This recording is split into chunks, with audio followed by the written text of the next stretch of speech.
자, 이제 212페이지 환지 방식입니다. 환지 방식. 여러분 수용 방식, 환지 방식이 좀 어려워요. 자, 환지 방식이 뭘까요?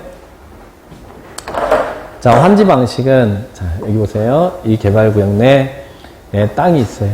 자, A도 땅을 가지고 있고, 자, 이거 도로라도 할까요? 그냥 안 그릴게요. B가, 자, A가 400제곱미터 땅을 가지고 있어. B는 300제곱 땅을 가지고 있어. 그리고 C는 500제곱 땅을 가지고 있고, D는 100제곱미터 땅을 가지고 있어요. 자, 가지고 있고, 여기는 이제 뭐 E1, E2, E3 뭐 이런 사람들 가지고 있고, 자, 공공시설이 있고요. 공공시설 용지도 여기 있고, 개발구역 내 토지 면적과 토지가 다 담갔다. 근데 환지 방식은 이 땅을, 이런 못생긴 땅을 이쁜이 땅으로 만드는 것은 똑같죠. 그죠? 다만 시행자가 이런 땅들을 사가지고 택지 개발해서 분양하느냐, 아니면 이렇게 택지를 이쁜 땅을 만들어서 토지를 교환해 주느냐, 이 차이죠. 예, 교환해 주느냐, 땅 차이예요. 자, 그러면 먼저 한 가지 알아둘 것은 헌 땅 대신 이제 새 땅을 받아가자는 거잖아요. A는 종전 토지의 소유자에게 이렇게 줄 것이고, B한테 이렇게 줄 것이고, C한테 이렇게 주겠다, D한테 이렇게 주겠다. 자, 환지 방식으로 사업할 때는 이 나중에 끝나면 이렇게 교환해 주겠다라고 미리 약속을 해야 될 거 아니에요. 자, 이 환지 처분, 이 교환해 주는 행위를 환지 처분이라고 그래요. 이 환지 처분을 미리 정하는 계획을 뭐라 그럴까? 환지 처분을 미리 정하는 계획, 환지 계획이라고 그래요. 그래서 환지 방식으로 사업할 때는 시행자가 자기 땅이 아니잖아요. 자, 그죠? 그러니까 나중에 사업 끝났을 때 당신네들한테 이렇게 주겠습니다라고 환지 계획을 먼저 작성해야 돼요. 그리고 나서 이 환지 계획을 인가받고 그 다음에 뭘 해야 되냐면 이제 사업을 시행한다는 이야기예요. 자, 그래서 사업 시행 환지 계획 작성하고, 자, 이제 인가받고 나서 이제 사업 시행해서 쭉 이렇게 들어가는 거예요. 자, 그러면 아까 우리 환지 방식의 절차에 있었죠. 시행자가 환지 계획 작성하고, 그리고 환지 계획 인가를 받아. 인가받고 그 다음에 시행자가 사업 시행을 해요. 그리고 나서 공사가 끝나면 일반적인 경우는 아까 수용 방식은 지 땅이잖아요. 그러니까 바로 준공사를 신청했는데, 여기는 시행자가 누가 시행자냐면 LH가 시행자라고 가정할까요? 이 사업을 하는 시행자야. 그러면 이 환지 방식은 이 개발구역 내 토지 소유권을 누가 가지고 있어요? 소유자들이 가지고 있잖아요. 그죠? 교환받기 전까지는 여기 소유자들이 소유권을 가지고 있는 거예요. 시행자가 소유권 갖고 하는 게 아니고, 시행자가 분양하는 거 아니잖아요. 그러니까 시행자가 공사를 이렇게 다 끝나면요. 공사 다 끝나면 시행자가 공사 완료를 공고 공람한다는 이야기예요. 야, 이거 다 끝났는데 니들 여기에 대해서 의견이 있으면 의견 한번 제시해봐라. 그래서 시행자가 공사 완료 공고 공람해요. 그리고 나서 의견 제출 받고 그 다음에 여기서 준공검사를 신청한다는 이야기예요. 시행자가. 여기서는 바로 자기가 준공검사 신청했잖아요. 근데 여기서는 준공검사 신청하고 지정권자에게 준공검사를 받아요. 그럼 지정권자에게 준공검사 받으면 그 다음에는 이제 환지계획에서 정해진 대로 나눠줘야 될 거 아니에요. 나눠준 것을 환지 처분이라 그래요. 그럼 준공검사가 있으면 시행자는 몇 일 이내에 환지 처분하냐면 60일 이내에 환지 처분해야 돼. 그러면 환지 처분할 때는 토지 소유자에게 통지해줘야겠죠. 환지 처분합니다라고. 그리고 환지 처분을 공고해요. 그래서 환지 방식은 언제 끝나냐면 준공검사 받으면서 끝나는 게 아니라 교환해줘야 될 일이 있잖아요. 그래서 환지 처분을 공고하면 끝나요. 수용 방식은 공사 완료 공고를 하면 끝난다고 했잖아요. 그죠? 환지 방식은 환지 처분 공고하면 끝나. 그러면 환지 신청을 한 여러분은 언제 이 토지에 대한, 이 종전 토지에 가름해서 이 토지에 대한 수익권을 취득하냐면, 언제 시행하냐면, 시행자가 환지 처분을 공고하면요. 공고하면 그 공고 다음 날 법률의 규정에 의해서 여러분 것이 돼요. 시행자가 등기 안 해줘도. 예. 공고 다음 날 취득한다. 시행자가 처분을 공고하면 다음 날 여러분 소유권 취득해요. 환지계약 권리 취득은. 근데 권리 취득은 환청 공고 다음 날 여러분 취득하지만 시행자는 뭘 해야 되냐면 소유권 취득과 여러분 소유권 취득과 상관없이 시행자는 이 땅은 영이 엄마 거, 순이 엄마 거, 똘이 엄마 거, 병식이 엄마 거 등기해 줘야 돼요. 그럼 자기가 처분 공고하고 나서 몇 일 이내에 등기를 하냐면 14일에 환지 등기래요. 그래서 사후조치로서 이게 등기를 한다. 이게 환지 방식에 대한 흐름이다. 이렇게 이해를 딱 하시고. 자, 그러면 여기서 중요한 내용들이 환지 계획이라는 단어가 나오고 환지 처분이 나오죠. 그래서 환지 계획, 환지 처분, 이런 부분들 좀 정리를 해 주실 필요가 있어요. 자, 그러면 환지 계획이라는 게 뭐라고요? 환지 계획이라는 게 환지 처분을 미리 정하는 계획이죠. 자, 그죠? 근데 여기서 이제 용어를 하나씩 배워야 돼. 자, 여러분, 환지 방식은 헌 땅 대신 새 땅을 여러분이 받아가잖아요. 그죠? 그러면, 자, 이 새로운 땅을 만들 때, 여기 도로도 놔야 되고, 뭐 이런 공원도 조성해야 되고, 또 시행자가 공짜로 사업해서 나눠주지는 않겠죠? 시행자가 이게 사업하는데 돈이 들어갈 거 아니에요. 그 공사 비용을 충당하기 위해서 시행자가 갖는 땅을 뭐라고 하냐면 공사 비용에 대체하는 토지다. 그래서 채비지라고 그래요. 그러면 나중에 이제 시행자가 이거 내가 공사 비용이 요만큼 들어갔으니까 가져가겠습니다라고 하면 이 공사 비용도 누가 다 부담을 해야 되냐면 여기는 여러분이 부담을 해야 돼요. 세상에 공짜가 어디 있습니까? 자, 그러면 헌 땅 대신 새 땅을 받을 때 공사 비용이라든지 공공 설치 비용들 이걸 다 여러분이 다 부담을 해야 돼요. 그러면 여러분은 토지 소유자들이 일정 부분을 부담을 해야 돼요. 그것을 우리는 뭐라고 하냐면 토지 부담률이라고 해요. 뭐라고 한다고요? 토지 부담률. 다른 말로는 감보율이라고 표현합니다. 그러니까 헌 땅 대신 새 땅을 받는데 도로도 놔야 되고 공원도 만들어야 되고 이런 또 뭐 광장도 만들어야 되고 주차장도 확보해야 되고 기반시설도 깔아야 되고 또 공사비용 충당하기 위해서 시행자에게 채비지도 줘야 되고 땅을 많이 필요하겠죠. 그런 땅들을 여러분이 부담을 한다는 이야기예요.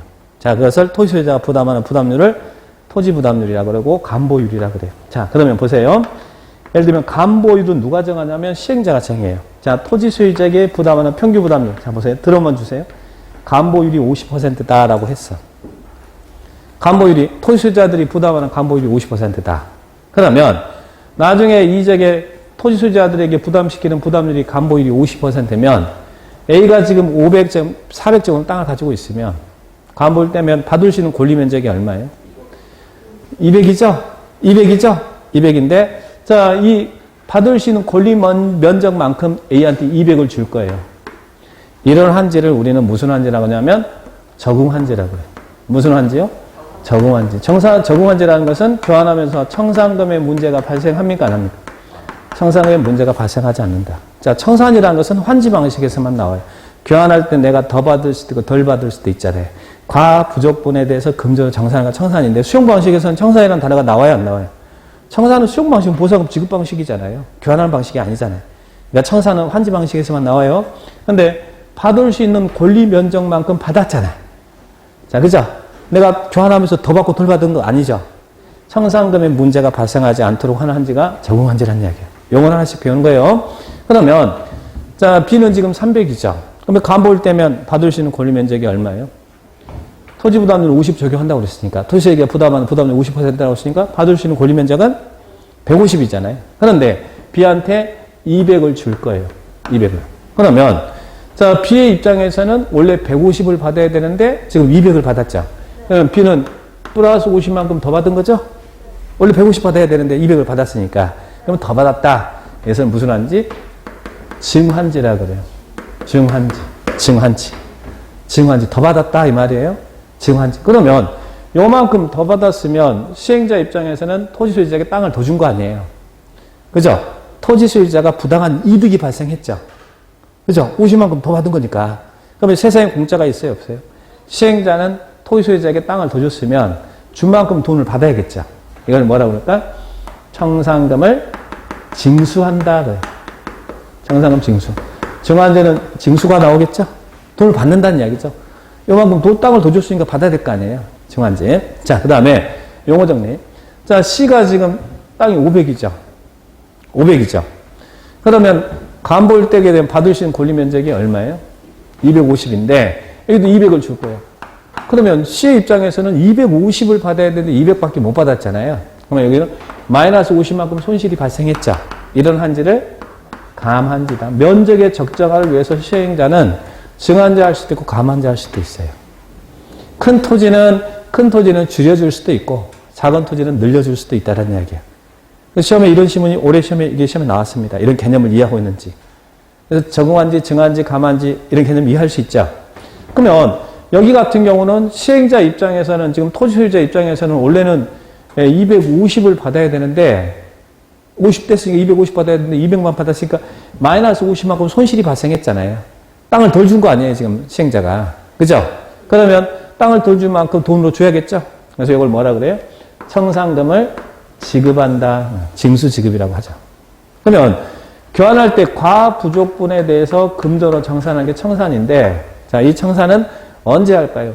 나중에 할까요? 아니면 환지 처분할 때 할까요? 나중에, 환지 처분할 때 할까요? 미리 청산할까요?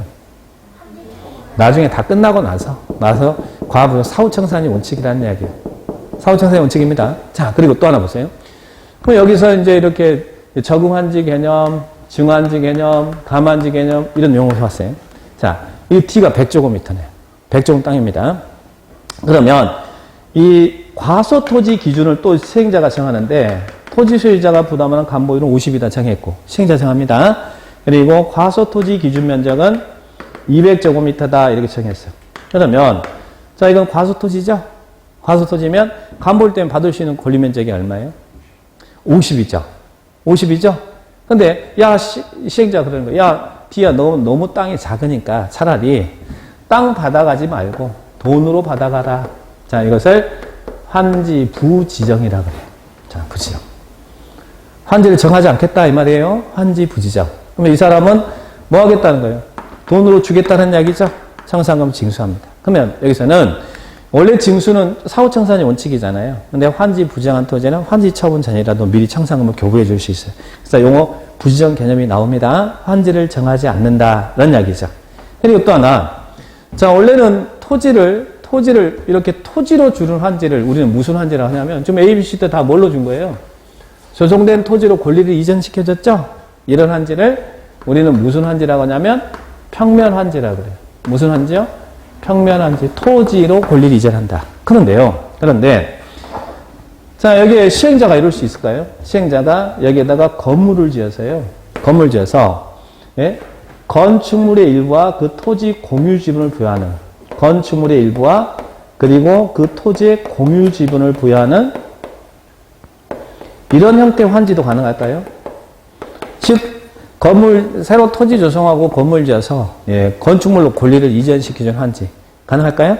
이런 환지를 무슨 환지를 하냐면 건물로 준다 그래서 입체환지라 그래요. 이게 이제 정비법을 하면 관리처분계획과 똑같은 거예요.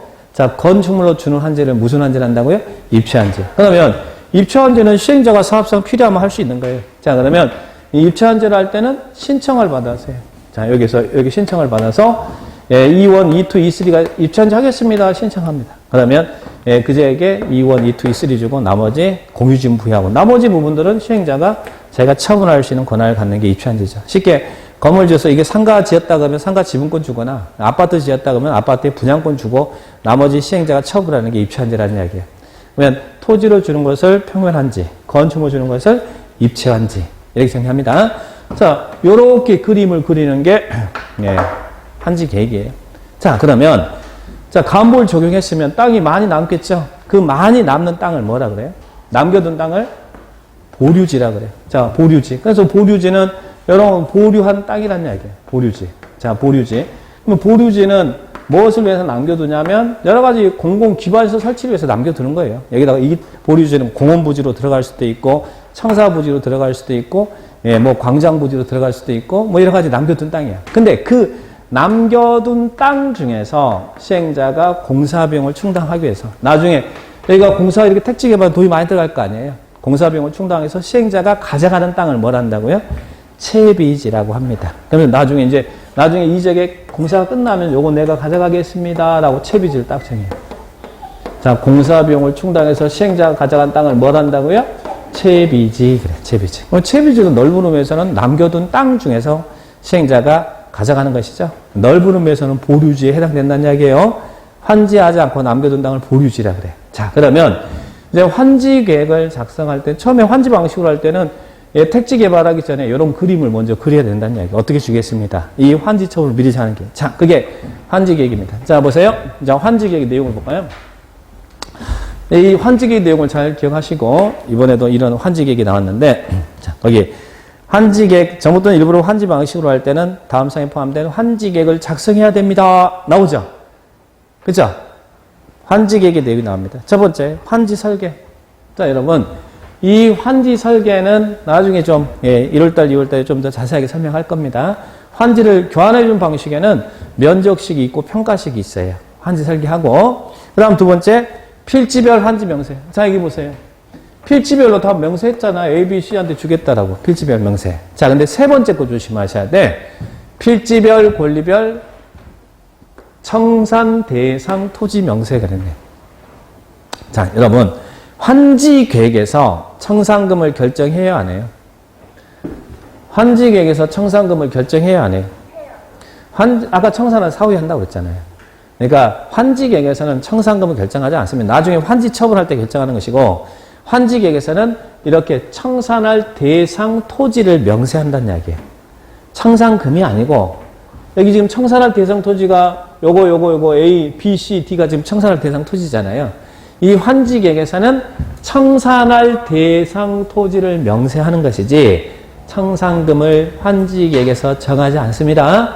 나중에 환지 처분할 때 결정하는 거예요. 근데 그거 조심하라는 이야기예요. 환지 계획 내용이 아닌 것은 그러면 자 그때는 청산금은 환지 계획에서 정하지 않습니다. 뭘 정한다고요? 청산 대상 토지 명세. 여기 있는 B, C, D는 지금 청산 대상 토지잖아요. 이런 토지 명세를 하는 것이지 청산금을 환지 계획에서 정하지 않아요. 나와 있습니까? 자, 그 다음 또 환지 계획에는 아까 환지하지 않고 남겨둔 땅을 뭐라고 한다고 했어요? 보류지. 그래서 여기 나중에 끝나면 남겨두겠다라고 하는 거예요. 보류지. 딱 정해. 주로 이제 공공시설 부지로 빠지는 땅이죠. 여러 가지 목적을 위해서. 그리고 또 그 보류지 중에서 공사비용을 충당해 시행자가 갖는 땅을 뭘 한다고요? 채비지. 나중에 끝나면 공사비용이 요만큼 들어갈 거니까 그의 대체 토지로 이거 조성된 땅 가져가겠습니다라고 시행자가 나중에 가져가는 땅이에요. 채비지. 그래서 명세를 해요. 채비지, 보류지 명세한다는 이야기예요. 환지계획 정합니다. 그리고 또 하나 입체 환지. 아까 토지로 주는 환지를 무슨 환지라고 했어요?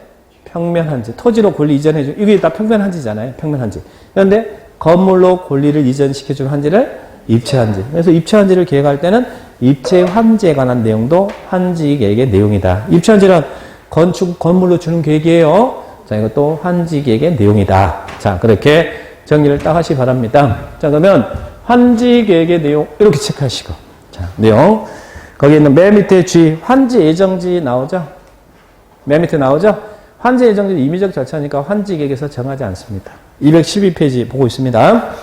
그 다음에 토지 용계획은 개발 계획에서 나오지, 여기서 뭐 환지 계획에서 여기는 상업 용지다, 여기는 뭐 업무 용지다, 여기는 근생 용지다, 그건 아니야. 이미 개발 계획에서 땅의 용도는 다 정해놨고, 여기는 이제 어떻게 주겠습니다라고 환지 처분을 미리 정하는 계획이에요. 자, 그래서 맨 밑에 환지 예정지는 임의적 절차니까 환지 계획에서 정하지 않습니다. 토지 용계획도. 그리고 청산금도 환지 계획에서 정하지 않는다. 그래서 환지 계획 내용 물어보면 이런 거 나오면 틀리면 안 되겠죠. 자, 그죠? 자, 그래 보시고. 그러면 교환할 때 어떻게 합니까? 자, 환지 계획의 작성 기준이 나오죠. 원래는 위지면 토수리야. 위치, 지목, 면적, 토지 수리, 이용상, 환경을 고려해서 합리적으로 정해야 됩니다. 그래서 원칙은 요게 원칙이야. 자, 적응한지. 청산의 문제가 발생하지 않도록 이렇게 하는 게 원칙이라는 이야기야. 그런데 면적의 적정화를 위해서 뭐 할 수도 있다고. 증도할 수 있고 감도할 수 있다. 정한지 감안도 할 수 있어요. 그리고 또 원칙은 토지로 주는 게 원칙이죠. 아까 평면한지라고 했잖아요. 그죠? 그지만 신청을 받아서 필요하면 뭘로도 줄 수 있어요? 입체한지. 그래서 이제 거기에 대한 특례가 나옵니다. 자, 이제 여기서 하나씩 볼게요. 자, 밑에 거기에 대한 이 구체적인 기준은 국토교통부령이 정할 수 있다. 자, 그래 보시면 자, 뒤로 넘겨볼게요. 그 되어 있는 내용들은 지금 볼 필요는 없고요. 자, 뒤에 214페이지. 예외라는 말이 나옵니까? 환지 부지정. 용어 하나 봅니다. 환지 부지정이 뭐예요? 토지 안 준다 이 말이잖아요. 그죠? 평면은 토지로 줘야 되는데 환지 안 주겠대. 환지 정하지 않고 돈으로 주겠다는 이야기죠? 자, 그런데 환지 부지정은 크게 세 가지가 있습니다. 동의 또는 신청에 의해서 여러분이 시행자가 여기 토지 소유자 동의를 얻어서 지금 LH가 시행자잖아요. 이 D 토지 소유자 동의를 얻어서 환지를 정하지 않을 수 있고 또 이 토지 소유자가 나 내 땅 안 받을래요 신청할 수도 있잖아요. 그래서 동의 또는 신청에 의해서 환지를 정하지 않을 수도 있어요. 그런데 자 보세요. 동의 또는 신청에서 여기 D 동의 또는 신청에서 환지를 정하지 않을 거예요. 그럴 때는 이 경우 시행자는 이 종전 토지에 자 D가 토지 소유자잖아요. 근데 여기에 갑이라는 임차권자 등이 있었다 그러면 시행자는 동의 또는 신청이야 부지정할 때 이 임차권자 등의 동의도 얻어야 될까요? 아니면 얻지 않아도 될까요? 부지정한다 말은 권리가 다 없어진단 말이잖아요. 나중에 환지 받으면 용익권도 같이 옮겨질 텐데 없어져 버리죠.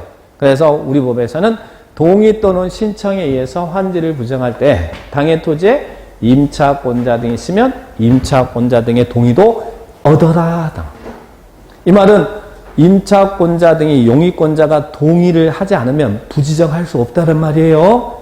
동의를 얻으란 말은 그 말 이해할 수 있죠. 자, 그 다음에 또 하나 이번에 시험에 나왔어요. 면적의 적정화를 위해서 시행자는 자 이런 토지 같은 경우는 면적을 늘려서 줄 수도 있잖아요. 아까 작은 토지는 뭐 할 수도 있어요? 증해서 면적을 늘려서 줄 수도 있지만 또 필요하다면 환지 대상에서 제외할 수도 있다는 이야기예요. 그러니까 작은 토지는 이런 과수 토지는 면적을 늘려서 줄 수 있는 증환지 할 수도 있고 또 직권에 의해서 환지를 부지정할 수도 있다는 이야기예요. 그런데 면적이 큰 토지를 환지 대상에서 제외할 수 있다 그러면 맞아 틀려? 면적이 큰 토지는 줄여서 감환지 할 수 있는 것이지 면적이 큰 토지를 환지 대상에서 제외할 수 있다 이러면 안 된다는 이야기예요. 과수 토지를 면적을 늘려서 증환지 할 수도 있고 과수 토지는 환지 대상에서 제외할 수도 있다는 이야기예요. 그죠? 그죠? 근데 올해 시험에 면적이 큰 토지는 면적을 감소시킬 수도 있고 환지 대상에서 제외할 수도 있다 그랬어. 면적이 큰 토지는 감환지를 할 수는 있죠. 하지만 환지 대상에서 제외할 수 있다 이러면 안 될 거 아니에요. 과수 토지가 늘릴 수도 있고 환지 대상에서 제외할 수도 있는 거 아니에요. 그래서 여기를 직권에 의한 부지정할 수도 있다는 거예요. 과수 토지 예상될 때. 그래서 밑에가 나보니 시행자는 면적을 조정할 필요가 있으면 면적이 작은 토지는 환지 대상에서 제외할 수 있다. 그죠? 자, 그런 질문들 이해를 딱 하시기 바랍니다. 그리고 또 답은 여기 답은 나중에 정리. 자, 일단 부지정도 있더라. 그리고 여기서 동의 또는 신청이나 부지정할 때는 누구의 동의도 얻어야 된다? 임차권자 등의 동의도 얻어야 된다. 이 말은 용익권자가 동의에 부지정하면 이 부지정에 동의하지 않으면 부정할 수 없다는 이야기예요. 자, 그 점을 봅니다. 그 다음에 오른쪽. 토지 면적 규모 조정이 있죠. 면적의 적정화를 위해서는 뭐 할 수도 있다고요? 면적이 작은 것은 뭐 할 수도 있고, 늘릴 수도 있고, 면적이 큰 것은 줄일 수도 있다. 증할 수도 있고, 감할 수도 있죠. 아까 우리 이거 봤잖아요. 요건 증환지, 감환지. 작은 토지는 늘릴 수도 있고, 큰 것은 줄일 수도 있고. 그죠? 또 작은 토지는 제외시킬 수도 있고. 자, 그렇게 정리를 딱 하시기 바랍니다. 자, 이런 개념을 이해하시고. 그래서 밑에 과소토지 기준이 쭉 이렇게 나옵니다. 자, 보시고. 그 다음에 3번은 밑에 공공시설 용지. 자, 여러분, 환지계획 누가 정하는 거예요? 지금 LH가 이제 어떻게 주겠습니에 따라 여러분 상대로 이제 환지계획을 정하는 거잖아요. 그죠? 근데 이 안에 공공시설이 있대. 그러면 원래는 환지를 할 때는 원래는 그 자리에다 환지를 해야 돼요. 그렇지만 토지가 교환 분합되다 보니까 그 자리는 아니지만 그 주변에 줄 거 아니에요. 그런데요, 이런 환지는 원칙이 인정되지 않습니다. A가 여기 땅 가지고 있는데 나중에 환지를 할 때 환지계획 정할 때 시행자가 나중에 저기 있는 땅에다가 A한테 나중에 끝나면 이거 받아라. 이런 환지는 인정하지 않아요. 이런 환지를 우리는 무슨 환지를 하냐면 비환지라 그래요. 비환지란 말은 환지가 아니다가 아니라 날비, 비행기 비자 쓰는 날아간 환지. 원래는 환지계획 정할 때 비환지는 인정하지 않습니다. 그런데 여기 있네. 공공시설 용지는 위치 면적에 있어서 환지계획 기준을 적용하지 않을 수도 있다라는 거 환지계획 정할 때.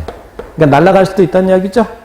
왜 공공시설 용지니까 위치 면적에 있어서 자, 여기 있는 위치 면적에 있어서 공공시설 용지는 위치 면적에 있어서 환직의 기준을 적용하지 않을 수 있다. 위치 면적에 있어서 환직의 기준 적용하지 않을 수 있다. 간보율이 50인데 50 그런 거 적용할 필요도 없고, 그리고 또 위치에서도 공공시설 용지는 환직 정할 때 적용하지 않을 수 있다는 얘기. 왜? 공공시설 용지니까 위치 면적에 있어서 환직의 기준 적용하지 않을 수 있다. 그 말 이해할 수 있죠? 자, 그 다음에 밑에 4번. 채비지 등 나왔어요. 자, 여기 보지 읽어볼게요. 시행자는 개발사 필요한 경비 충당이나 규약정관 시행규정 실시계획 정한 목적을 위해서 일정한 토지를 환지하지 않고 남겨둔다. 그걸 뭐라고 한다고요? 여러 가지 목적을 위해서 환지하지 않고 보류지로 정할 수 있죠. 그 보류, 그래서 간보율이 있는 거잖아요. 남겨두려고. 간보율, 토지 부담률 50 적용했으면 남겨둘 땅이 50%가 된다는 이야기죠. 그 중에 그 보류지 중에서 채비지를 지정하여 경비를 충당할 수 있다. 그러면 채비지도 넓은 의미에서는 뭐라는 거예요? 보류지죠, 보류지. 그런데, 그죠? 채비지 중? 그래서 나중에 시행자가 이만큼 돈이 들어갔으니까 가져가겠습니다라고 채비지 중에서 경비를 충당할 수 있더라. 시행자는 끝나면 사업비 대신 땅을 가져가는 것이다. 이렇게 생각하시면 돼. 그 시행자, 채비지가 갖는 땅, 시행자 갖는 땅이 채비지다. 이렇게 기억하시면 되겠습니다. 자, 그러면, 그 부분이시고. 그러면, 자, 뒤로 옮겨볼까요? 자, 여러분, 시행자가 채비지 정할 때, 채비지 정할 때, 시행자가 이적에 이제 채비지를 정할 거예요. 내가 사업 끝나면 가져가겠다라고 LH가 채비지 정할 때, 한 곳에 여러분, 한 곳에 한 곳에 집단 정할까요? 아니면 이렇게 부분 채비지를 지정해야 될까요? 자, 아니죠. 이적이 상업용지인데, 이 상업용지에 자기가, LH가 나중에 이 상업용지 공사비용 충당해서 나중에 상업지 가져가겠다 그러면 LH 나쁜 사람이잖아요. 그래서 채비지는 원래 지정할 때 시행자 공사비용 충당해서 채비 지정한다고 했잖아요. 방금 전에. 지정할 때는 이렇게 부분 지정해요. 다만, 그 위에, 시정군수구청장은, 자, 시정군수구청장은 공동주택 건설 촉진을 위해서 필요하다면 채비지 중 일부를 같은 지역에 집단으로 정하게 할 수도 있다는 이야기예요. 그 취지를 이해하시면 되겠죠? 원래 채비지 시행자가 지정하잖아요. 그런데 원래 부분 지정해야지 한 곳에 집단 정하면 안 되죠. 근데 시장군수구청장은 시행자에게 공동주택 건설 촉진을 위해서 필요하면 같은 지역에 채비지를 집단으로 정하게 할 수도 있더라. 이런 개념을 이해합니다. 자, 그래서 이런 부분들 정리를 딱 하시기 바라고. 자, 그 다음에, 그런 개념만, 좀 그리고 거기 보니까, 면적식 환지 기준 등 해가지고 밑에 쭉 나오면 토지 부담률이란 말이 나오죠. 나옵니까? 그 밑에 2번에 토지 부담률 한도란 말이 나옵니까? 토지 부담률이 뭐라고, 헌땅 대신 새 땅을 받아오면 세상에 토지 소유자들은 공공 설치라든지 공사비용 다 부담해야 된다고 했어요. 토지 소유자가 부담하는 비율을 뭘 한다고요? 토지 부담률. 다른 말로 간보율이라고 합니다. 그런데 토지 소유자에게 부담하는 부담률은 누가 정해요? 이 시행자가 정해. 시행자가. 그런데 시행자 LH가 토지 소유자에게 부담하는 부담률을 이렇게 정하는데, 환직 작성할 때 정하는데, 자기 마음대로 정하면 안 되니까 법이 정해놓고 있다는 거예요. 시행자는 토지 부담 정하지만 토지 소유자에게 부담시키는 평균 부담률은 몇 %를 초과해서는 안 된다. 50%를 초과해서는 안 된다. 이게 기준이라는 이야기예요. 그래서 제가 부담률 50 적용한 거잖아요. 그죠? 50을 초과하면 돼요. 그런데 이 기준이 달라질 수도 있나요? 지정권자가 인정한다면 부담률을 몇 %까지 정할 수 있어요? 60%까지. 그리고 이 안에 있는 토지 소유자 얼마 이상이 동의한다면 3분의 2 이상이 동의한다면 토지 부담률 60을 초과할 수도 있대요. 여러분 같으면 동의하겠어요? 안 하겠어요? 안 하죠? 이게, 하면 이상하지. 내 땅 쪼개갖고 지금 이런 공공시설 보류지로 정한다는데, 내 땅, 그죠? 될 수 있으면 내 땅 살아있는 게 좋잖아요. 자, 그래서 토지 3분의 2 이상 동의하는 사람이 거의 없을 거예요. 그러나 3분의 2 이상, 동의하면 부담률을 60을 초과할 수도 있더라. 자, 그래서 토지 부담률의 개념만 살짝 이야기하세요. 나중에 밑에는 이제 토지 부담률 어떻게 산정하는지 공식이 나오죠. 그건 나중에 공부 많이 되면 볼 거예요. 지금 토지 부담률이란 말 무슨 말인지 이해하죠? 증한지란 말 무슨 말인지 이해하고, 감한지 무슨 말인지 이해하고, 평면한지 이해하고, 입체한지 이해하고, 그런 개념만 제대로 이해하고 있으면 돼. 환지 부지정 이런 말 다 이해할 수 있죠. 용어들만 잘 기억하시면 돼요. 자, 그래 보시고, 그 다음에 오른쪽에 4번에 보니까 조성된 토지 가격이 나와요. 자, 우리 환지 방식하고 수용 방식을 한번 봐봐요. 우리 수용 방식에서는 아까 이거 여기에 있는 조성 토지 조성을 하잖아, 지금. 그죠? 이거 다 조성해가지고 분양을 하잖아요. 근데 시용 방식은 이 조성된 토지 가격 결정을 누가 했어? 그죠? 감정평가법인이 했지, 시행자가 결정 안 했죠? 시행자가 지 땅 지 맘대로 결정하면 안 되잖아요. 아까 우리 시용 방식은 조성된 토지 가격 평가는 감정평가법인이 한 감정가격을 한다. 그래서 감정가격 해서 이제 경쟁 입찰 가든 추첨 가든 시기하든 갔잖아요. 근데 환지 방식은요, 이 조성된 토지의 환지 방식은 조성된 토지 가격 결정을 누가 하냐면 시행자가 결정한다는 이야기예요. 여기 시행자가 지금 LH잖아요. LH 땅 아니잖아요. LH는 그래도 상대적으로 좀 객관적이잖아요. 지 땅 아니니까. 이 조성된 토지 가격을 시행자가 결정한다는 거예요. 환지 방식은. 그런데 시행자가 결정하는데 믿음은 안 가죠. 그래서 우리 법에서 어떻게? 토지평가협의 심의 거쳐 결정하되 이에 앞서서 감정평가법인으로 하여금 감정평가하게 한다. 우리 자 보세요. 이 수용 방식은 여기 보세요. 여기 보세요. 수용 방식은 그냥 조성된 토지 가격 평가는 감정평가 법인이 감정가격을 한다 그러잖아요. 근데 환지 방식은 감정평가 후 토지평가협의 심의 거쳐서 시행자가 결정하더라. 순서가. 그래서 시험에 이렇게도 나온 적이 있어. 수용 방식에는 없는데 환지 방식에만 있는 제도가 뭐냐? 이런 토지평가의 협의가 수용 방식에서 나올 이유가 없잖아요. 수용 방식은 감정평가, 법인평가, 감정가격이니까. 근데 여기는 토지평가협의 심의 거쳐서 시행자 결정하고 그에 앞서서 감정평가라고 있으니까 토지평가협의는 환지 방식에서만 나올 거 아니에요. 그죠? 그래서 이런 수용 방식에 조성된 토지 가격 평가와 환지 방식에 조성된 토지 평가가 좀 다르구나. 이런 이야기도 나옵니까?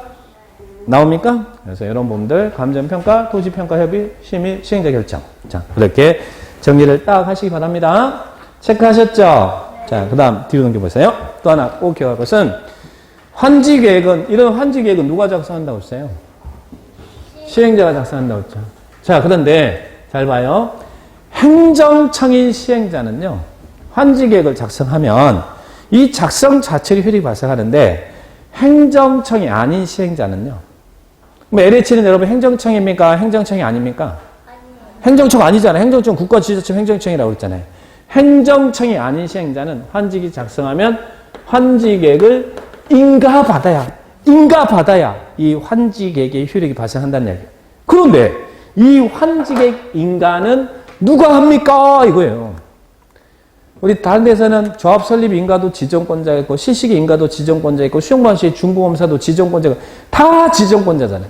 그런데 여기는 시장, 군수, 구청장이 인가권자라는 이야기예요. 특도시장, 군수, 여기 지정권자 아닙니다. 개발법에서 누구나 그럼 다 지정권자인데 여기만 지정권자가 아니라는 얘기예요. 자, 여기 있는 자, 여기 있네요. 비행정청은 인가를 받아야 된다. 그런데 환지계획 인가를 받는데 그 인가권자는 특도 시장, 군수, 구청장이다. 그래서 거기에 행정청이 아닌 시행자가 환지계획 작성한 경우는 특도 시장, 군수, 구청장이 인가받는다는 말 나오자. 인가받는다. 여기는 지정권자 아닙니다. 개발법은 다 누구냐 그럼 다 지정권자라니까요. 지정권자. 근데 환지계획 인가는 지정권자가 아니라 시장, 군수, 구청장이 인가받는다. 구리시에서 도시개발조합 설립했다 그러면 조합 설립 인가 지정권자한테 경기도지사한테 받았죠. 조합은 시식 인가도 경기도지사 지정권자 받죠. 근데 환지계획 인가는 구리시장한테 받는다는 이야기예요. 그래서 여기는 특도 시장, 군수, 구청장 인가 받는다. 그럼 인가받은 환지계획 내용은 변경할 때도 어떻게 해야 돼? 변경할 때도 당연히 인가받죠. 그런데 경면 변경은 인가받지 않아도 돼요. 이거 32회 때 나왔던 거고. 31회 때 작년에. 그 박스는 경면 변경이라는 거예요. 인가받지 않아도 돼요. 그래서 지금은 외울 건 아니에요. 나중에 봅니다. 지금 여기서 중요한 것은 행정청이 아닌 시행자는 누구한테 인가받는다고요? 자, 지정권자가 아니라 시장, 군수, 구청장이 인가받는다. 이렇게 개념 정리를 딱 하시기 바랍니다. 정리했습니까? 자, 그래서 이런 여러분들이 여기서 볼 것은 환지계획 작성 기준, 원칙은 정환지, 평면환지, 부지정, 그리고 증환지, 감환지, 입체환지, 채비지, 그리고 공공시행지, 작성 절차, 조성 토지 가격 결정, 이런 내용들, 그리고 환지계획 내용. 자, 요런 정도만 일단 정리를 딱 해 놓으시기 바라고. 자, 그러면 입체환지는 나중에 개념만 이해했으니까 넘어가시고. 자, 뒤로 넘겨보시면 220페이지. 환지 예정지가 나와요. 자, 개념을 이해합니다. 자, 여러분 보세요. 개념만 이해하면 됩니다. 자, 여러분 나중에 끝나면 A가 우리 환지계획에서 이적이 택지 개발이 되면 A는 어느 땅 가져가기로 정해놨어요. A는 나중에 이 땅 대신 이거 가져가겠습니다 라고 정했죠. 그죠? 근데 여러분, 시행자가 누구야? LH인데, 자, 이 사업 시행자의 기억이 겁나 큽니다. 그러면 시행자는 아까 우리 환지 처분 절차에서 시행자는 이게 다 끝나야, 이게 다 사업이 끝나야 준공검사 받고 환지 처분을 공고할 거 아니에요. 그래야 그 공고 다음날 여러분 이 소유권 취득하잖아요. 그죠? 그러면 환지 방식으로 사업을 할 때 이들이 소유권 지금 가지고 있어요. 등기부가 살아있어요. 소유권이 있지만 현실적으로 공사가 진행된 동안 사용식 할 수 있어요? 없어요? 없죠. 그래서 공사가 다 완료되기 전이라도 마치 환지 처분이 있는 것처럼 환지 받을 땅을 미리 가서 사용하고 수익할 수 있게끔 하는 제도가 환지 예정제예요. 어차피 이건 네 땅, 네가 사용, 이게 나중에 환지 받을 땅이니까 여기 한 80%는 지금 공사 진행 중인데 이거는 사용할 수 있으니까 미리 가서 사용 시기라고 환지 예정제를 지정해 준다는 이야기예요. 환지 예정 지정합니다. 그러면 환지 예정제는 누가 지정한다고요? 이게 환지 예정제 누가 지정한다고요? 시행자가. 환지 처분이 있는 것처럼 환지 받을 땅을 미리 가서 사용 시가할 수 있게끔 하는 제도가 환지 예정제입니다. 자, 환지 예정제는 누가 지정한다고요? 시행자가. 그런데요, 거기 보니까 시행자가 환지 방식을 할 때 반드시 환지 예정제를 지정해야 됩니까? 아니면 할 수 있습니까? 자, 임의적 절차 할 수 있다잖아요. 개발구역 내 환지 예정 지정할 수 있다 나왔잖아요. 이 말은 무슨 이야기냐면 공사 기간이 굳이 단기란다면 굳이 환지 받을 땅 미리 가서 사용 시갈 필요 없잖아요. 그죠? 그래서 환지 예정지를 지정할 수 있다 그랬잖아요.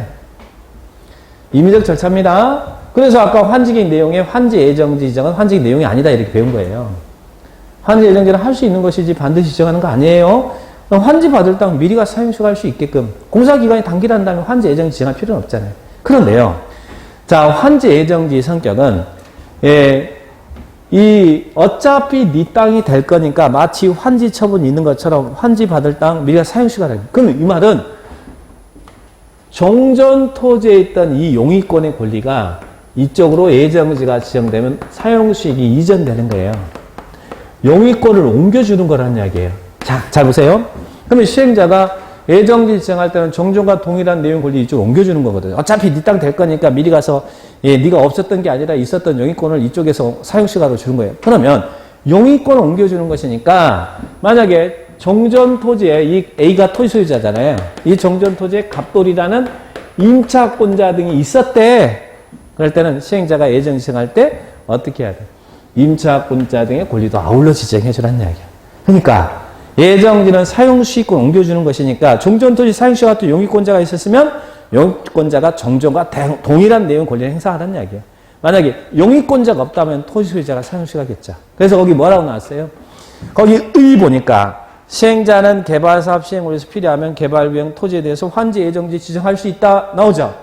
이 경우 종전토지에 대한 임차권자 등이 있으면 예정지에 대해서 해당 권리 목적인 토지 또는 그 부분을 아울러 지정해야 된다. 용의권자가 있으면 용의권자의 권리도 아울러 지정해 줘야 된다. 그 말 이해되죠? 사용식으로 옮겨준 것이니까. 자, 그러면 그 정도 보시고. 자, 오른쪽에 3번에 환지 예정지 효과. 자, 여기 보세요. 요걸 잘 기억하는 거예요. 그래서 아까 용의권자 권리도 아울러 지정해 준다는 말 이제 이해하시고. 그러면 환지 예정지는 언제까지만 존재하냐면 이게 다 끝나면 아까 우리 환지 처분 할 때 다 끝나면 뭐 해요? 준공검사하고 시행자가 환지 처분을 공고하겠죠. 그럼 그 공고 다음 날은 법률의 규정에서 내 땅이거든요. 그러니까 환지 처분 공고 다음 날은 내 땅이니까 공고 다음 날은 예정지가 없어져야겠죠. 그래서 환지 예정지 지정 효력 발생부터 환지 처분 공고가 있는 날까지만 환지 예정지가 존재하는 거예요. 시행자가 준공검사 받고 환지 처분을 공고하면 다음 날은 내 거잖아요. 예정지가 없지. 내 땅인데 소유권 취득되니까. 그래서 공고가 있는 날까지만 환지 예정지가 존재하는 거예요. 자, 그러면 환지 예정지가 지정되면 자, 이거 보세요. 어떤 효과 발생하느냐?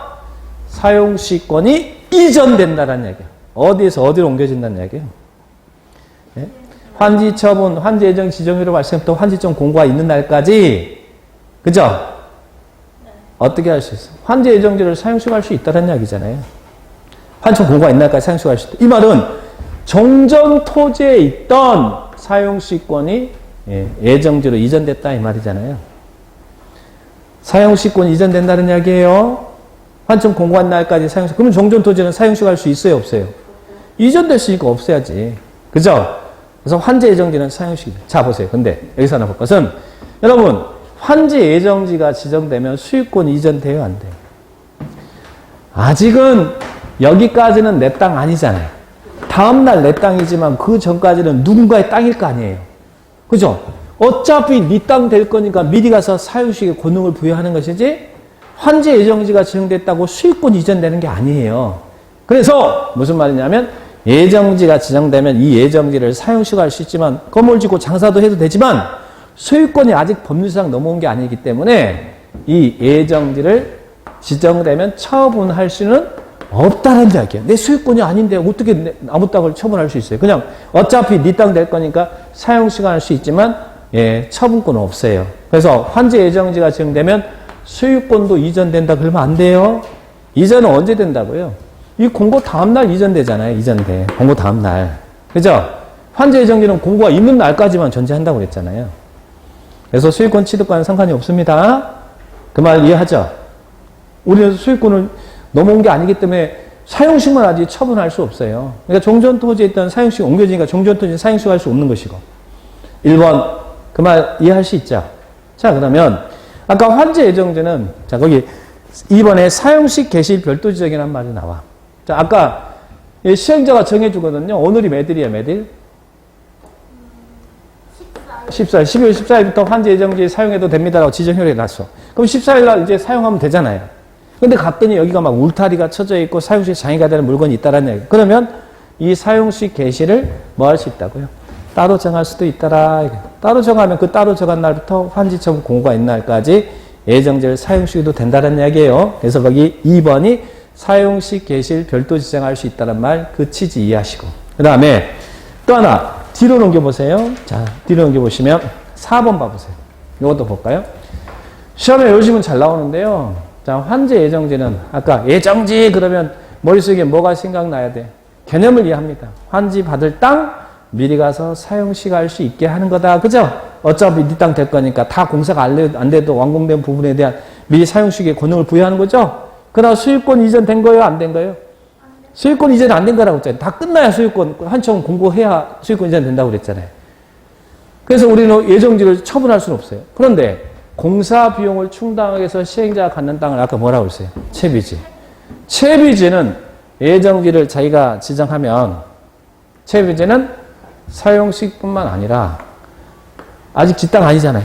환청 공고돼야 다음날 지 땅이지 아직까지는 범상 남은 땅이잖아요. 하지만 채비지는 예정 지정하면 사용식뿐만 아니라 뭣도 가능하다. 처분도 가능하다 이 말이에요. 우리는 아까 처분할 수 있다고 그랬어요? 없다고 그랬어요? 없어요. 그냥 사용식만 할 수 있지. 아직 범상 내 땅 아니니까 처분 안 되잖아요. 그런데 채비지는 사용식뿐만 아니라 처분도 가능하다. 그래서 실은요. 시행자가 예정지를 지정한 이유는 우리를 배려해서 하는 것보다요. 채비지 팔아먹으려고 하는 게 훨씬 많아요. 왜? 예정지 지정하면 사용식뿐만 아니라 채비지는 처분도 가능하도록 정하고 있잖아요. 그죠?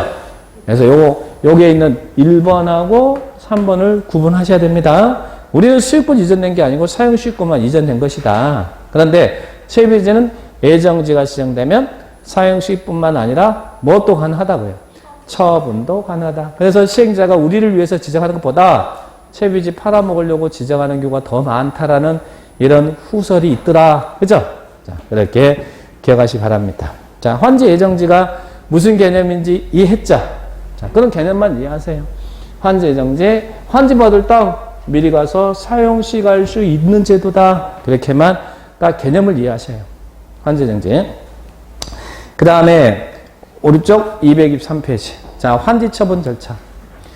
자, 이제 공사 다 끝났어. 환지처분. 환지처분이라는 맨 밑에 교환하는 거. 교환하는 게 환지처분이죠? 네. 그죠? 그리고 내가 그 교환하면서 요거 있잖아요. 더 받을 수도 있고 덜 받을 수도 있잖아요. 그 과부조건에 대해서 금저로 정산하는 걸 뭘 한다고요? 환지처분이다. 그래서 교환하고 청산하는 것을 환지처분이라고 그래요. 자, 환지처분. 자, 그러면 뒤로 넘겨볼까요? 거기에 아까 이런 그림들 있으니까 참고하시고 밑에 환지 처분 절차 보세요. 요거 있잖아. 요거 환지 방식, 환지기 작성하고 인가 받아서 이제 이렇게 주겠다라 약속했으니까 이제는 요 땅 이렇게 택지 만들어야겠죠. 그래서 다 끝났어. 그럼 어떻게 한다고? 공사 끝나면 공사 완료 공고 공람한다는 거야. 누가? 시행자가. 공사가 끝났으니까 토지 소유자들한테 의견 들어보겠다는 얘기죠. 그리고 나서 준공검사를 신청한다는 얘기예요. 시행자가. 누구한테 준공검사 신청한다고요? 누구한테요? 지정권자한테. 지정권자한테 준공검사 신청합니다. 그러면 지정권자가 준공검사 해주겠죠? 지정권자가 준공검사 받았으면 이 시행자는 몇 일 내에 환지 처분하라고. 60일 내에 환지 처분하래. 준공검사가 있으면 몇 일 내에 환지 처분하라고요? 60일 내에 환지 처분하래. 그럼 60일 내에 환지 처분하려면 이미 환지 계획에 정해준 대로 나눠줄 거 아니에요? 처분하려면 뭐 해야겠어요?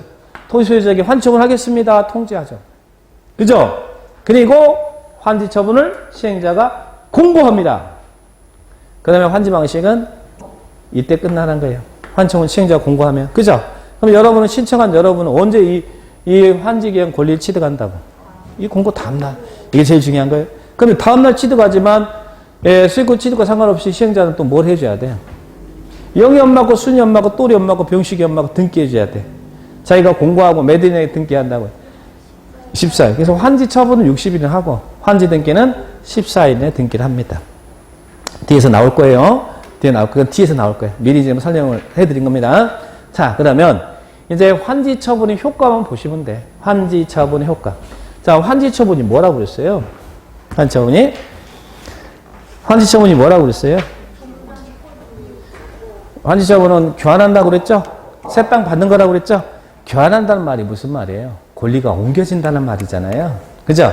그러면 언제 종전토지에 가름해서 새로운 환지에 대한 권리를 취득할 거냐? 언제? 환지 처분 공고 다음 날 권리는 취득되더라. 이걸 기억하셔야 돼요. 무조건 간단합니다. 환청 공고 다 시행자가 처음 공고하면 다음 날 취득해. 자, 이 표현을 어떻게 하세요? 여기는 평면 환지 ABC. 여기 환지기 보세요. 환지 처분 공고 다음 날부터 이 환지는 종전 토지로 본다는 이야기예요. 이 말은 이 시행자가 환지 처분을 공고하게 되면 그 공고 다음 날부터 이 환지는 종전 토지. 이 말은 종전 토지에 있던 이 권리가 새로운 환지로 다 옮겨졌다 이 말이잖아요. 언제부터요?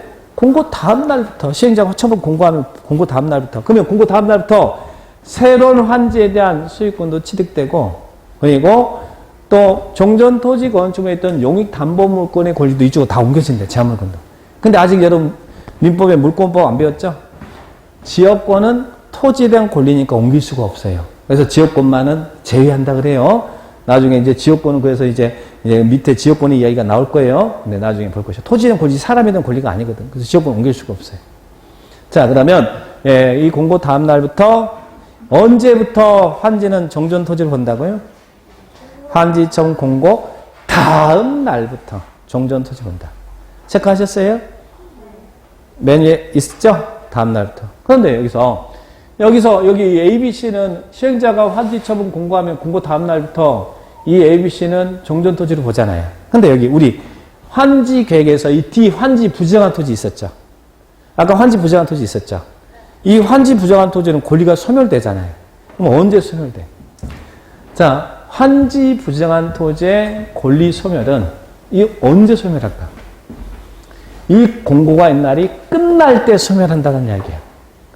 자, 보세요. 시행자가 환지처분을 공고했어. 공고하면 취득은 아까 이 권리 취득은 언제 된다고 했어요? 공고 다음날 여러분 신청한 여러분은 권리 취득했잖아요. 근데 소멸은 환지 부정한 토지는 권리가 없어져야 되잖아요. 소멸은 시행자가 환지 처분을 공고하면 공고한 날이 끝날 때. 아침에 공고 9시에 공고했어. 끝날 날이 언제? 24시면 끝나잖아. 24시. 그 공고한 날이 끝날 때 소멸한다는 이야기예요. 종기가 24시잖아요. 근데 시기는 여기는 다음 날이고 종기가 시기죠. 24시와 1시지만 0시와 24시 0시지만 종기 시기가 다르니까 이 소멸을 공고한 날이 끝난 다음 날 소멸한다 그러면 안 된다는 이야기예요. 공고가 끝날 때 소멸하고 취득은 그 공고 다음날 취득한다는 얘기예요. 그래서 소멸하고 취득을 헷갈리면 안 됩니다. 그래서 거기에 소멸은 공고의 날이 끝날 때 소멸하더라. 공고 날이 끝날 때 소멸하더라. 그죠? 취득은 환지계 권리 취득 무조건 다음날이고. 자, 그래서 거기 맨 위에 종전 토지에 있던 권리는 환처분 공고된 날이 끝날 때 소멸한다는 말 나오죠? 소멸은 끝날 때 소멸합니다. 자, 그런데 또 밑에 종전 토지에 존재한 권리 행정상 재판상 처분 지역권 나오죠? 아직은 여러분 이게 민법 시간에 제대로 안 배웠으니까 넘어갈게요. 나중에 다음 과정에 들어갈 때는 이 말이 무슨 말인지 이해할 겁니다. 자, 그 다음 뒤로 넘겨보시면 아까 여기서는 지금 여기 환지계획에서 그림이 A, B, C 평면한지 아까 환청 공고 다음 날부터 이 환지는 종전 토지를 본다고 그랬죠? 이거 부정한 토지는 환청 공고한 날이 끝날 때 소멸한다고 그랬죠? 자, 그러면 우리 환지계획에서 나왔던 게 요거 이제 입체환지 있었잖아요. 입체환지라는 게 건축물의 일부와 그 토지 공유주민 부여하는 게 입체환지였죠? 그럼 입체환지를 신청한 종전 토지 건축물의 이 입체환지에 대한 권리 취득은 언제예요? 평면 한지든 입체환지든 무조건 취득은 다음날이에요. 그러면 언제? 환지 처분 공고 다음날. 자, 여기 있잖아요. 종전 토지가 가름하여 건축물의 일부와 그 토지 공유지분을 취득한다. 취득은 무조건 여기 다음날이야, 다음날. 이게 제일 중요한 거예요, 다음날. 그날이 아니고 다음날. 평면 한지든 입체한지든 환지 처분 공고 다음날. 시행자가 환지 처분 공고 다음날. 다음날 신청한 입체한지 신청한 사람은 건축물의 일부와 그 토지 공유지분 취득해요. 무조건 취득은 다음날이다. 그죠? 그런데 이 경우 자 입체한지 신청한 이 토지가 여기에 이제 이거 땅 주겠다고 해서 다음날 취득할 거 아니에요. 그런데 이 투 종전 토지에는 저당권이 있었어. 그러면 저당권은 소멸해요? 아니면 옮겨져요? 저당권은 옮겨져야지 소멸하면 안 되죠. 저당권도 언제 옮겨진다고요? 환지 처분 공고 다음날 건축물 일부와 그 토지 공유지분에 설정된 걸로 본다. 이렇게 정리를 나가시기 바랍니다. 체크할 수 있죠? 자, 그렇게 정리하시고. 자, 입체 환지 그 이야기 나옵니까? 자, 그리고 또 하나. 아까 우리 환지 계획에서 요거 정했잖아요. 채비지, 보류지. 아까 여기 채비지 공사비용 충당의 시행자 가져간 땅 채비지고. 그죠? 나머지 이제 보류지. 보류지는 주로 이제 공공시설 부지로 빠지는 땅이죠. 그러면 채비지, 보류지의 소유권 취득도 언제 된다고요? 환지 처분 공고 다음날. 그래서 환지 계획의 권리 취득은 무조건 다음날이에요. 근데 이제 여기서 잘 틀려. 채비지, 보류지는 환지 처분 공고 다음날 시행자가 당해 소유권을 취득한다. 맞아요, 틀려. 채비지, 보류지는 환청 공고 다음날 시행자가 당해 소유권을 취득한다. 틀렸죠. 왜? 채비지만 시행자 갖고 채비지에 제한 나머지 보류지는 환지 계획에서 정한 자가 가져가야죠. 이게 공원부지로 빠질 땅이기도 하고 도로부지로 빠질 땅이기도 하고 청사부지로 빠질 땅이기도 하고 학교 땅으로도 빠질 땅들이 있는데 그 환지 계획 정한 자가 가져가는 거예요. 채비지, 보류지를 다 시행자가 가져가는 거 아니고 채비지만 시행자가 보류지는 환지 계획에서 정한 자가 환지 처분 공고 다음날 각각 당해 소유권을 취득한다. 이거 정리하셔야 됩니다. 이해됐죠? 채비지, 보류지, 소유권 취득. 자, 그렇게 기억을 딱 하시기 바랍니다. 정리할 수 있어요? 자, 그렇게 정리를 딱 해 놓으시기 바랍니다. 자, 그 부분 보시고. 다만, 아까 환지 예정지는 시행자가 채비지를 예정지 정하면 뭐 할 수 있었어요? 처분할 수 있었죠? 그래서 처분해버렸어. 아까, 원래 시행자가 환청 공고 다음날 자기가 소유권 취득하는데 예정지 지정해서 채비지를 처분해버렸다는 얘기예요. 그러면 채비지가 예정지로 지정되어 처분됐을 때 이때 이 채비지를 정시가 매입했어. 그러면 이때는 이 정시기는 언제 소유권 취득하느냐? 이때는 다음날이 아니죠. 다음날 원래 시행자가 소유권 취득하는데 그 전에 예정지 지정해서 팔아버렸잖아요. 그럼 이 예정지가 지정되어 채비지가 처분된 경우는 이 정시기가 소유권 이전 등기를 마칠 때 취득한다는 얘기예요. 원래는 다음날 시행자가 취득하는데 그 전에 예정지를 지정해서 처분해버리면 그때는 이 채비지를 매입한 자가 다음날 취득하는 게 아니라 채비지를 매입한 자가 소유권 이전 등기를 마칠 때 취득하더라. 그런 말 나옵니까? 네. 채비지가 예정지로 지정되어 처분된 경우는 당해 채비지를 매입한 자가 소유권 이전 등기를 마칠 때 취득하더라. 자, 그렇게 체크를 딱 해놓으시기 바랍니다. 체크 됐어요? 자, 그 정도만 정리해 주세요. 그래서 여기서는 환지 계획이니, 환지 예정지니, 환지 처분이니 이런 법적인 개념만 정리를 잘 해 놓으시면 됩니다.